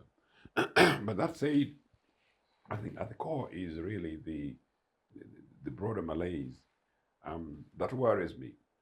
The fact that Ruto's best mentor is in Kampala and Entebbe doesn't really augur well. And the fact, as Salamu suggests, that even that criminal thing about money is in Kenya could be associated with Uganda. And the fact that actually the last elections and others, some of the rigging machines and processes had Ugandan names in it. But they were manufactured in Kaweweta. It doesn't make it any better, meaning that Uganda in Kenya, just like Uganda in South Sudan, Uganda in Congo, and as Uganda was in Rwanda, we continue to be extensions of criminalities and crimes against humanity and terrible examples. Unfortunately, the standard unit of measure is Mr. Ruto's mentor, who's actually Mr. Museveni. So when particularly the the gold thing was referred by regarding, it was extraordinary. It's a matter of fact, because there is no way in which, okay, you lawyers would say that it's alleged on the basis of regard this allegation, granted. But it's so powerful, so strong, that unless Ruto is able to rebut and to make a public statement, and rather soon on this matter, it's going to be very difficult for us not to conclude that Ruto basically is a part of an established organized criminal gang in the sub-region. And particularly then you go ahead and link it to the criminality that is happening in Sudan, and link it to the Bireete that we all know was a part of the Sudanese gangs that was pushed by al-Bashir, and focusing at the early stages at apparent genocide against Africans in Darfur, is a matter that we must take very seriously on the question of the racial conflict, political right, but racial conflicts in Sudan that we must take very seriously. And there's no reason why we don't have this conversation. And then that then links me to the recent events in South Sudan, where Raila goes as an envoy, and it's alleged that for Raila to see Salva Kiir, and we already discussed this, but considering this triangle thing, that it's Mr. Museveni who's the Mr. in charge. So that means Mr. Museveni continues to be the Mr. in charge for the mafia ring in the sub-region. I think that leaves Uganda in a particularly bad situation. And considering the fact that many of the observers in East Africa, the ordinary citizens, know these issues as a matter of fact, means that beyond our national dialogue and national reconciliation in Uganda, which we must have to engage on a post-Museveni Uganda, Salamu, you and I and others must engage, knowing very well that we have to re-engage new relations with East Africa and the sub-region, meaning that not only are we cleansing a mess here, but we're cleansing a mess that these guys are creating for us in the sub-region. Finally, that regard the thing with the Ruto. I saw it coming, but I didn't know that it would come so soon, and it would be that bold and that precise. at the level in which these guys give each other back, maybe credit to them is that the Kenyan system is not linked to yes, one man thing that you either follow the lines, toe the lines of Toe the Chankwazi correct or line. a correct line, or you're good. In a way that sort of helps it make it possible that you can take your own other political line, except unfortunately, it's that it's not a political line, but a deal line. But in conclusion, I am shocked that these mafias from Kenya can come to Uganda, go for training in Chankwanzi at our expenses, and they go to be trained the bad manners of NRA and still at our expense at Mr. Museveni. When our children are dying, basically for lack of basic services, and our children are staying home without going to school for basic services, and I know families, because I do that all the time when I go across the country, and I see families, and sometimes in my limited way, you're able to provide people with 30,000 shillings, 30,000 Uganda shillings, and it makes a difference in their livelihoods. And again, an extension of a family recently the other day, a girl child Salamu, who's doing senior 4, struggling for medics. And I went to a family recently, again, a family where this girl had gone to bed at 8 o'clock at night. And the family had gone to bed because, quote, it had rained and there was no source. And so therefore they could not afford the meal in that large extended family. Partly I neighbored, but I also knew that girl suffers from ulcers, and so part of my help, because I'm using mine as an evidence, part of my help contributes 20,000 shillings of, turns out 40,000 shillings of both medical bill and an expression for food for those people. And we're busy feeding our national monies to feed Kenyan mafias in the Republic of Uganda. Pigs. It's completely unacceptable. Yeah. Thank you. I'll come back to you again, Dr. Sarah. Mm. Just still picking on the animosity between these two, what does it signify for a country that divided already? Well, President Ruto, won the elections with a difference of 200,000 votes, contested also up to Supreme Court level, but it was a divided country that he inherited. If he was a good leader, he should have started with the uniting policies to heal the country. Unfortunately, he didn't. And we know what that had led to from the protests of the young people to now a divided opposition, because he tried to, again, as we said, he's benchmarking from Uganda. He used money to manipulate the parliamentary majority, which court has ruled out, but also found again just bribing, your way to parliament. So the institution of parliament has been weakened in these 2.5 years because of those dubious money deals that he's copying from Uganda. Unfortunately, I'm also not happy with Raila and the role he's playing. I don't know whether it's political deals. I don't know whether it's a reconciliation, because the opposition is also struggling to create a new leadership after the deal cutting of Raila, because that's how I understand it. I don't know whether it's any better than that. So the lack of leadership in the opposition, the struggles, the likes of Martha Karua have rebranded, the likes of Kalonzo and others are trying to create new alliances. So that vacuum has then taken away the checks and balances that would whip this greedy leadership and create accountability mechanisms, which are lacking in my view. The minority leader in parliament, the likes of the young leaders, Sifuna and others, they are trying what they can. And but what is at stake is, how does Kenya forge a way forward, and a better way forward, hopefully. People are working to make sure Ruto becomes a one-time president. He's also saying he can't be a one-time president. I wish I wish they could put their act together. The bickering is good in a way of transparency, like Honorable Salam said. If people are, it's confession time. Yeah, And you then- remember the Confessions of a Black Sheep. You remember that drum magazine, The Confessions of a Black Sheep. It looks like that to me, and I love it. I just love it. Confessions of a Black Sheep. Yeah, Yeah. so it's confession You time. go look for the drum magazine of the 1970s. Yeah, They make very good reading. the confessions are good for the Gen Zs who are trying, and I hope they will keep,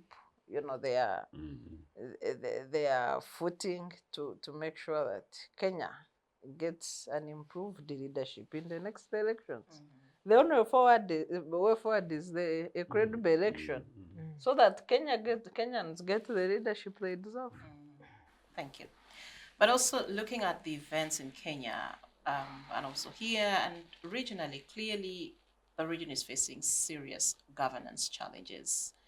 And the same question I had posed to Major earlier. Who is supposed to now guide the other? Where do we get our strength as peers? Who is actually supposed to be a big brother, a sober big brother, or a sober big sister to actually steer the rest along? Because everyone seems to be in a state of confusion, in a big mess. Do you know that the presidents of Africa are so frightened of President Museveni? Really? Are they? Oh, they are. They're like Why? the villagers of Namwendwa, frightened still. Oh, just Frightened, respecting. fright, Why? because they fear to create oppositions for them in their countries. Yeah, and so they have presidents actually, because they do not. If, for instance, you ask Kwame Nkrumah and that cohort of leaders then, if they were men enough to work together and also to guide themselves as peers, there's none.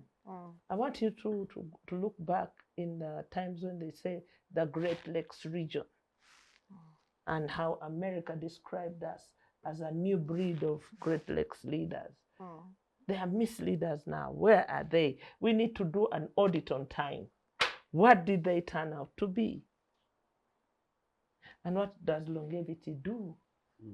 What does a poisonous leader in a region do? Because now we have political instability in the entire region. Sudan, South Sudan, DRC, Kenya. Tanzania is at the edge, Rwanda and Burundi. And we will export all this into the whole continent. We are going to export, we're in Central African Republic. Where else are we? Equatoria, where you maintain mercenaries. You do. And so we are a big export of instability. We are such a huge export. I'm ashamed to say this, that Kenyans, for some reason, believed that Uganda has a very weak opposition. Uganda, it doesn't have its act together. Now I look them straight in the eyes and I say, what do you have? What do you have? They don't know the They have situation we are nothing. dealing with. They don't know. In fact, I have warned them privately what to look out for, and they won't listen. And I told you. Major wanted to say something. I want to answer your question because you posed a question to the effect that there's a governance crisis in East Africa. I don't think I agree with the statement entirely. Apart from a clear-cut situation of war in South Sudan, well, maybe if you call on Congo, sometimes you forget Congo is part of East Africa. But if you're talking of the two where there's clear-cut issue of war, real combat, but I think it would be overstretching the word if we say there's governance crisis. For once, Uganda is not under governance crisis. Because there's no physical war. Uganda is clear, no. What I see now is that just like we have in our homes, no homes especially when you talk of a nuclear home of a wife and a husband, or even if you talk of a home without a wife and a husband, a mother and children, or a father and children in the absence of their mother, no home will be harmonious without any contradictions. But the contradictions that we see in Uganda and any other country like Tanzania is the normal governance contradictions that exist in a society, which are not major, and they are healthy. And remember, scientifically speaking, a contradiction will always get a resolution, and every resolution that we find leads to a higher stage of development. Whether in this stage, a higher stage of development in consciousness or a higher stage in development in governance, this will be better. So we shouldn't overstretch and say that we are in a crisis. For Uganda, we are an island of peace, for once. Yes,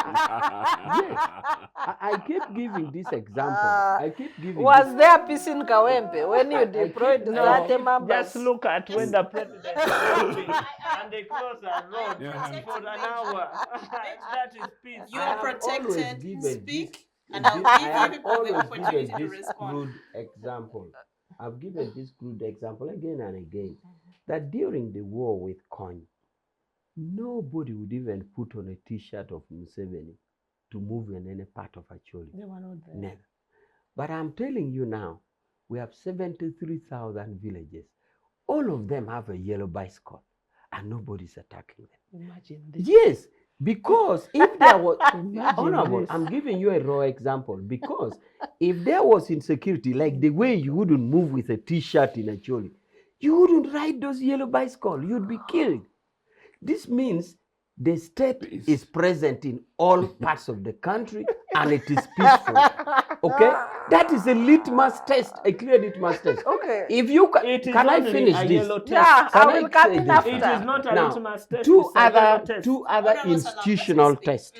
Two institutional tests.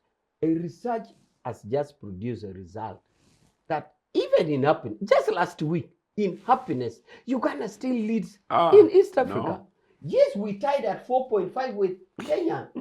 Tanzania is far beyond in 3.8. This is a continental survey. Look at this ridiculous I can show you here. I can show you here. This is a continental survey. I can show you here. Please, Okay? please. It is the figure is even seen 4.5. Please. The figure is even seen. Secondly, even in currency strength, the God. Uganda shillings are still emerged the strongest currency in Africa. These are independent research done outside Uganda. Therefore, for us to allege crisis governance at this time, it is not a good placement of words. It is a wrong diction, wrong choice of words. We can have, and we shall continue to have, normal contradictions, political or otherwise.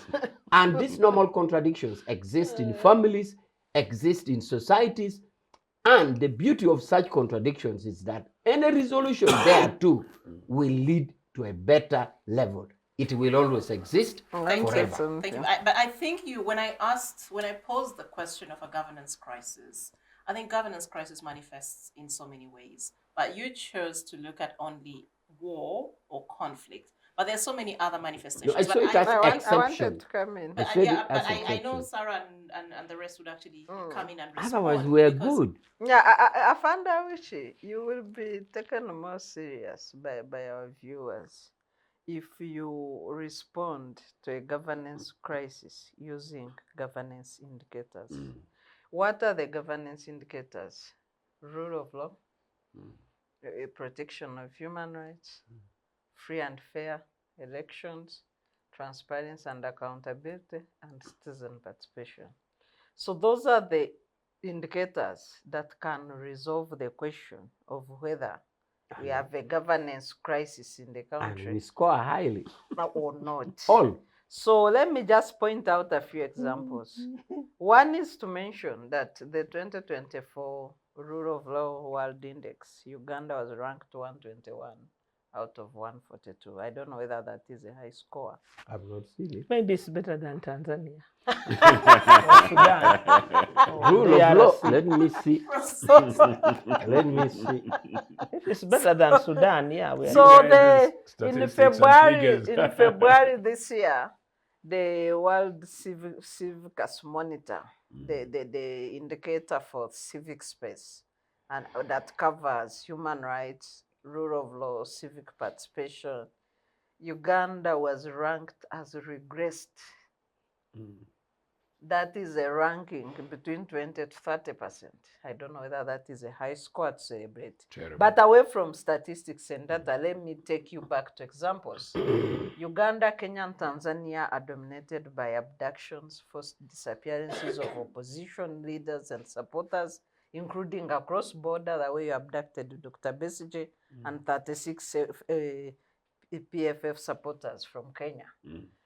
Tanzania just yesterday abducted the leader of opposition and the presidential candidate Tundu Lissu from on a rally, open rally. He's still missing. By the time I sat here for this show, he was still missing.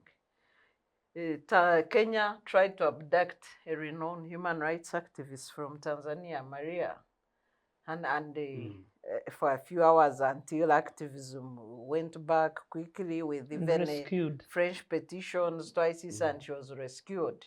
I don't know whether that is a high-ranking indicator that you're showing. The quality of elections in the countries of East Africa has gone low and low. It's a matter of how low can we sink. It's not a matter of how high can we hit. So I don't know whether those are indicators to celebrate. So to tell viewers that Uganda ranks highly because of high alcohol consumption is really to waste their time. That's not When a they're buying governance sleep. indicator. And it's a distressed nation that is hiding in alcohol, including people who occupy serious offices. So those are not high indicators. They are high indicators of depression. Thank you, Dr. Salam. Still on the governance crisis. Wow. Would you like to expound on that more? When No, we I talk think we about- have enough professional analysis using those indices. But take a look at when you're driving into town and look at the occupants of those big vehicles, the guzzlers, and you read sadness in all those guys that are driving to town. They are in depression and they don't know that they're in depression. They are erratic. That's why they drive on the pavement. They are disoriented. That's why they go talking to themselves. It's an unhappy population that we have. Even in the NRM secretariat, there is unhappiness. So what is this research about? Alcohol. Sure. So you can use the lenses you choose from a privileged point of view of being in a ruling party that gives you money and gives you No, a but car this research and is gives you independent what- of us. So what we need to do is to find the way we fix ourselves. We should have a conversation on how we get out of this stalemate and lift up the majority of the people that are sinking in alcohol and substance abuse.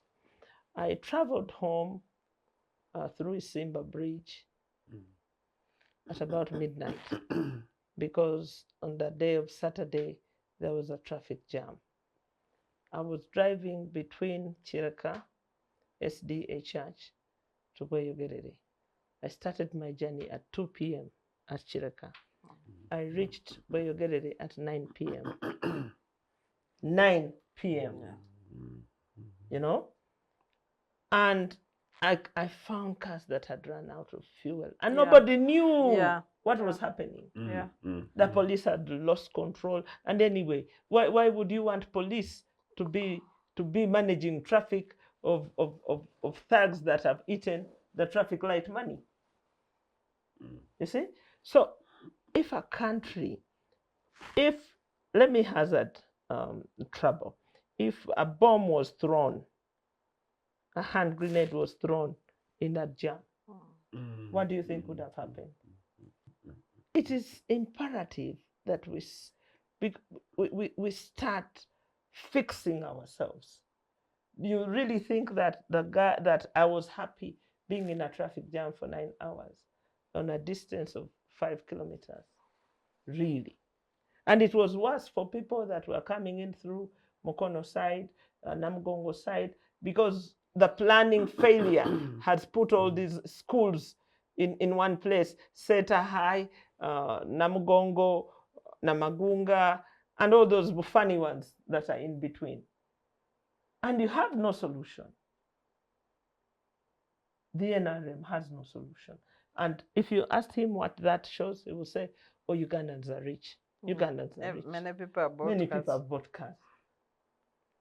That residual thinking is a danger to democracy and to the security of us all. Thank you. It's actually time for us to it's time for us to wind up this discussion, and I'll ask each of you to just share your parting shots in just a minute each. Mine would just be to conclude that this very same one that we said on this program the other week that a woman died in Kampala because of Museveni's guys somewhere south of Kampala city, where they refused access to from some funny mall after Arena. Yes, I don't know who owns it, Sambi Hospital. A land stolen Yes. from Uganda Railways. Yes.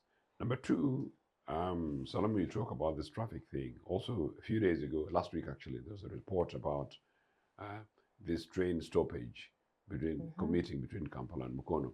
And these guys came up and they were really hailing how great it was. That now there's a Is rail. it functional? It packed. No, because they parked it and people went and it was not functioning because of some kind of some drainage something, you know. And this guy said, "We assure the people of Mukono we shall arrive. Assure the people of Buike we shall arrive, and you the people of." Jireka. Yeah, farther down there, and of course you the people of Edinda, we are coming. Henry. It's extraordinary. No, I think we need to live in realities. Fine today using examples.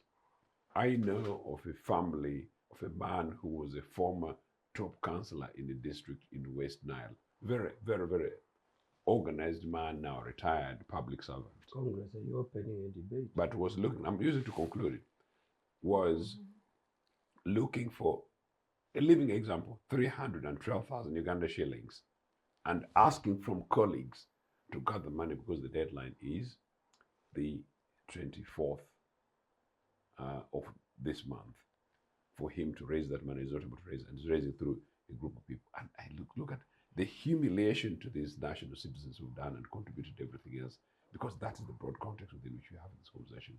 It's a shame, I think. Wake up, Ugandans. Thank you. Oh, today we have discussed the 100 million, and also the feeding in Kenya. So my concluding remark is that I hope my government comes out clean to explain if this money is from government. I mean, first of all, was the money given, and if it is given, should be explained so that this matter is cleared from the views of the citizen. I know for a fact that you can't explain everything that is in the media. Sometimes we have taken to a system where you just stamp it fake and then you let it pass because you can't answer everything. But I think this one deserves an explanation so that it's settled. To our brothers in Kenya, it's not good for us to have such feud in public. It is bad example, it is bad for governance. But for me as a director for external affairs, I'm intent into bridging our gaps with our nearby, our ring parties in the first place, because it is the parties who are in touch with the people. So since we want our people together, it is my intention and the intention of NRM to bridge gap between the parties. We have not yet got Congo DRC in line, but we shall reach out to the ruling party and make them be in touch because the parties control the people. so that our people are united. Thank you very much. Honorable Salamu. Tomorrow, Friday, 11th April, retired Colonel Dr. Kizza Besigye and Haji Obeid will be returning to the High Court to get a ruling on their bail application. We are speculating that the bail application will be granted at a cost of 100 million plus. The one they've given MPs, Yeah. just to grab one MP. And if he doesn't get bail, then we will announce the next action for all of you. So please do pay attention. It's a big day because it's a day I remember like yesterday, 11th April 1979, the jubilation we had when the Tanzanians came around, and it was Liberation Day. I hope it will be Liberation Day for Dr. Besigye tomorrow. Thank you. Dr. Sarah. Well, quickly on the issue of the 100 million, I am calling upon the people that as soon as the names of the recipients are out, mark them. Vote all of them out of office. They are useless leaders. We don't need them. We deserve better as a country. On the issue of, integrating the 3 Ps in the East African region of patronage, planned and peerage, it's really a shame. And again, I'm calling upon the people of the East African countries. Our dictators are conspiring and having conversations with each other on all actions. Let's conspire as a people. These countries belong to us. They do not belong to the dictators. Thank you very much, Dr. Sarah Bireete. And this brings us to the end of our discussion today here on the Citizens Chat Show. We've been analyzing the 100 million shilling cash bonanza for our members of parliament in an already highly indebted Uganda, as well as the Ruto-Gachagua feud over corruption allegations. My name is Judith Atim, and thank you very much to my panelists for their insights. So thank you very much to you all for watching this show. The chat show returns next week, same time. Do join us, be a part of the discussion. Also drop us a comment in the comment section. And if you haven't already, please do subscribe and share the word. My name is Judith Atim. Bye-bye.